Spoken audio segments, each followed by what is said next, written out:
ഗസയിലെ വെടിനിർത്തലിൽ ഇന്ന് ഈജിപ്തിൽ നിർണായക ചർച്ച. സമാധാന കരാർ ചർച്ചകൾക്കായി ഹമാസ് നേതാക്കൾ ഈജിപ്തിലെത്തി.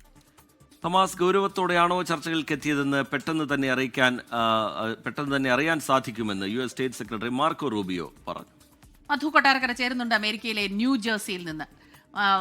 മധു, good morning and good evening.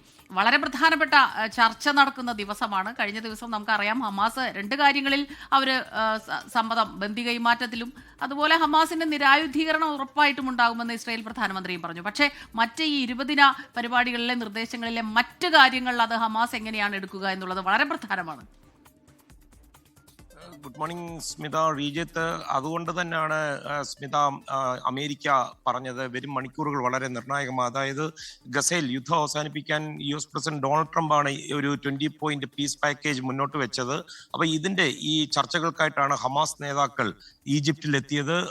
നേരത്തെ സ്മിത സൂചിപ്പിച്ചതുപോലെ ഹമാസിന്റെ എങ്ങനെ ആയിരിക്കുമെന്ന് അറിയാനായിട്ട് വരും മണിക്കൂറുകൾ ഏറെ നിർണായകമെന്നാണ് അമേരിക്ക ഔദ്യോഗികമായിട്ട് വ്യക്തമാക്കിയിരിക്കുന്നത്. തിങ്കളാഴ്ച ഈജിപ്തിലെ Red Sea resort of Sharm el ഷെയ്ഖിലാണ് ഈ ചർച്ചകൾ ആരംഭിക്കുന്നത്.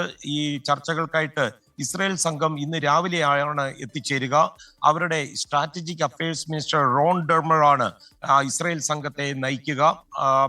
ഹമാസ് നേരത്തെ നമ്മൾ സൂചിപ്പിച്ചതുപോലെ ഗൗരവത്തോടെയാണോ ഈ ചർച്ചകൾക്കായി എത്തിയതെന്ന് വളരെ പെട്ടെന്ന് തന്നെ, അതായത് ആദ്യ മണിക്കൂറുകളിൽ തന്നെ അറിയുവാൻ സാധിക്കുമെന്നാണ് US state secretary Marco Rubio ഇന്ന് NBC ന്യൂസിന്റെ മീറ്റ് ദ പ്രസ് എന്ന് പറയുന്ന പ്രോഗ്രാമിൽ പറഞ്ഞത്. ഇപ്പോൾ തടങ്കലിൽ ഏതാണ്ട് 48 ബന്ദികളുണ്ട്. അതിൽ 20 പേരെങ്കിലും ജീവനോടെ ഉണ്ടാകുമെന്നുള്ളൊരു കണക്കൂട്ടലാണ് അമേരിക്കയ്ക്ക്.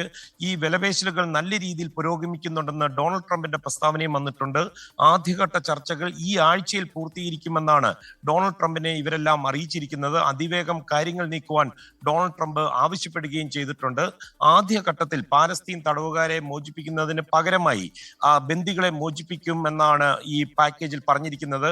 ഹമാസിന്റെ ഗസയിലെ ചീഫ് ഖലീൽ അൽ ഹയയാണ് ഹമാസ് സംഘത്തെ നയിക്കുക.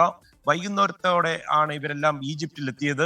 അമേരിക്കയുടെയും ഖത്തറിന്റെയും പ്രതിനിധികളെല്ലാം ഇപ്പോൾ ഈജിപ്തിൽ എത്തിച്ചേർന്നിട്ടുണ്ട്. സ്മിത, റീജിത്ത്. മധു കൊട്ടാരക്കര, മറ്റൊന്ന് ഈ ഭാഗികമായി ഉപാധികൾ ഹമാസ് അംഗീകരിച്ചതിന് പിന്നാലെ പ്രധാന രണ്ട് നിർദ്ദേശങ്ങൾ അംഗീകരിച്ചതിന് പിന്നാലെ ആക്രമണം ഇനി നടത്തരുത് എന്ന നിർദ്ദേശം ഇസ്രായേലിന് അമേരിക്ക നൽകിയിരുന്നെങ്കിലും ഇപ്പോഴും അതിശക്തമായ രീതിയിൽ അവിടെ ആക്രമണം നടക്കുന്ന സാഹചര്യമുണ്ട്. അത് ഈ സമാധാന ശ്രമങ്ങൾക്ക്, സമാധാന ചർച്ചയിൽ അതിൻ്റെ പുരോഗതിയിലൊരു വെല്ലുവിളിയാകും, ആശങ്കയാകുമെന്നുള്ള കാര്യം കൂടി ഉണ്ടല്ലോ മധു കൊട്ടാരക്കര.